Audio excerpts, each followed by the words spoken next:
D'abord, la SNCF, les députés terminent, vous le savez, aujourd'hui l'examen du projet de réforme ferroviaire que contestent les grévistes. Aujourd'hui, le trafic s'est nettement amélioré, environ 7 trains sur 10, grande ligne. En Ile-de-France, près de 2 trains sur 3. Cela dit, il y a les cheminots grévistes qui ont stoppé le mouvement dans certaines villes, mais la grève est quand même reconduite à Montparnasse et la gare de Lyon, ce qui peut intéresser évidemment un certain nombre d'Essonniens. Apparemment, le mouvement s'est donc considérablement essoufflé et aura coûté pour l'instant quelques 153 millions d'euros selon la direction. Quels ressentis peuvent avoir les usagers en ce 9e jour, synonyme de galère pour les uns, peut-être de résignation pour d'autres? C'est ce qu'ont cherché à savoir Florian Vasmer et Bruno Lefebvre. On ne peut pas rentrer, en l'occurrence au Sable d'Olonne, on essaye de trouver une solution et on est bloqué. On est pris en otage comme tout le temps. Et là, ça devient insupportable parce que ça fait déjà une semaine et ça commence à bien faire. Ils ont raison, mais c'est trop. Ils ont dépassé les limites. J'ai été ouvrière, je sais ce que c'est. Et franchement, là, ils abusent, là. C'est devenu assez fréquent, je ne sais pas si c'est efficace. Là, on vient ici parce qu'il y a un train qui est annulé. Voir s'il y a un train qui passe un petit peu avant, mais voilà, on se débrouille. C'est toujours les plus privilégiés qui emmerdent les plus petits. Si on n'est pas solidaires les uns des autres, pour le gouvernement, c'est très facile de nous avoir. J'ai pas bien compris l'objet de leur revendication. Je pense que ça a peut-être pas été bien expliqué au départ. Je peux comprendre leur démarche, mais c'est vrai que là, il faut s'arrêter, quoi. J'en ai un petit peu pâti, mais ça s'arrête là. Une personne qui fait la grève, je lui donne raison, parce qu'ils ont leur raison à eux. C'est leur droit de faire cette grève, mais par contre, ils n'ont pas pensé à nous. On commence à avoir l'habitude, heureusement qu'il y a le service minimum. La France est un beau pays et elle n'a pas vocation à être esquintée de cette manière.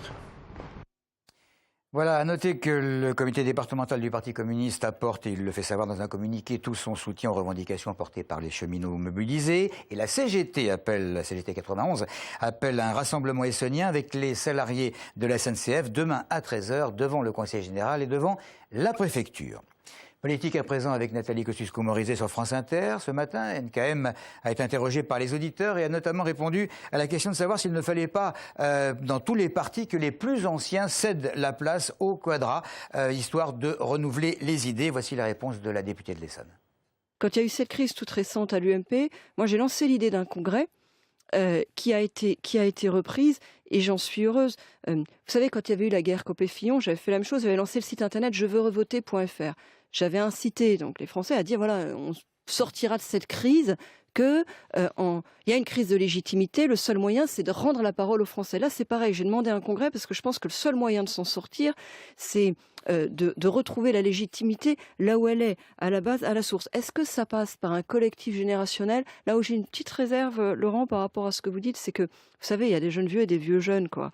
C'est-à-dire que penser que c'est parce qu'on change de génération que tout va aller mieux, faut pas que ce soit cosmétique. Alors on va pas être disgracieux, on va pas citer de nom, mais dans ceux qu'on appelle les cadras, est-ce que c'est forcément tout moderne, tout révolutionnaire, tout différent? Est-ce que c'est forcément des nouvelles thématiques? Voilà, et en Essonne, il y a des cadras et il y a des plus vieux.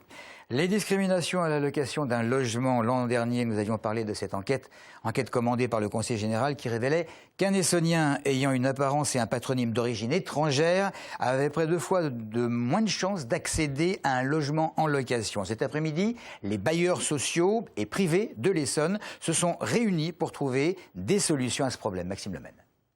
En matière de discrimination, certains bailleurs sociaux se veulent exemplaires.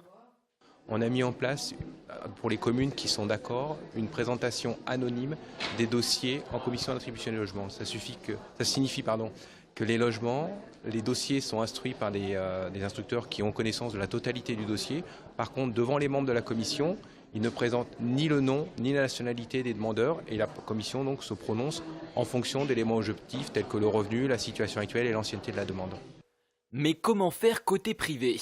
Selon Maud Olivier, face aux discriminations, bien souvent les agences immobilières comme les publics se retrouvent démunis.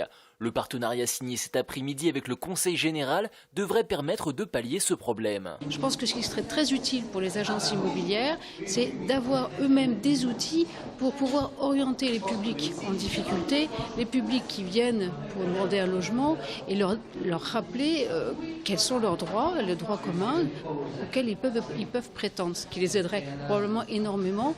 Pour les agences, lutter contre les discriminations, c'est également toute une pédagogie à mettre en place auprès des propriétaires qui louent leurs biens. Bien évidemment, souvent les propriétaires peuvent avoir des a priori sur certains domaines en termes de discrimination, donc on doit leur rappeler par la loi, puisqu'il y a des engagements d'ordre pénal qui sont en cours, et donc on doit leur expliquer effectivement comment les choses doivent se passer réellement. Pascal Cochebray rappelle également qu'il faut parfois faire attention à ne pas confondre discrimination et dossiers irrecevables. Selon lui, dans le centre Essonne, près de 70% des dossiers de locataires ne correspondraient pas aux biens recherchés. On passe à la 5e édition pour la survie des abeilles. Ça s'appelle les Happy Days, 3 jours au cours desquels on peut participer à des récoltes, des dégustations, participer à des ateliers dans un contexte difficile, très difficile même pour la profession. Pour lutter contre la disparition des abeilles, en fait, on va multiplier des abeilles qui sont naturellement résistantes aux problèmes qu'elles rencontrent. Les problèmes qu'elles rencontrent, ce sont entre autres la mondialisation des maladies et des parasites. Et pour ça, on multiplie des abeilles qui sont capables de détecter les abeilles qui sont mortes, les bébés abeilles qui sont mortes, et de les nettoyer. Ou des abeilles qui sont capables de détecter les bébés abeilles qui ont des parasites et qui sont capables d'enlever ces parasites. Et le centre de mon activité, ça va être vraiment de multiplier ces abeilles naturellement résistantes. C'est vraiment un long travail d'observation des colonies, de détection des colonies qui sont plus résistantes et de multiplication de ces colonies pour les vendre à des particuliers ou à des professionnels. Images et témoignages recueillis par Camille Rollo et Deina Lefort. On va terminer par Tal. Tal, elle est ce soir aux arènes de l'Agora. Elle a vendu son premier album avec 400 000 exemplaires. Et puis il y a eu le 2e. Et maintenant, elle fait concert sur concert. C'est à 20h ce soir.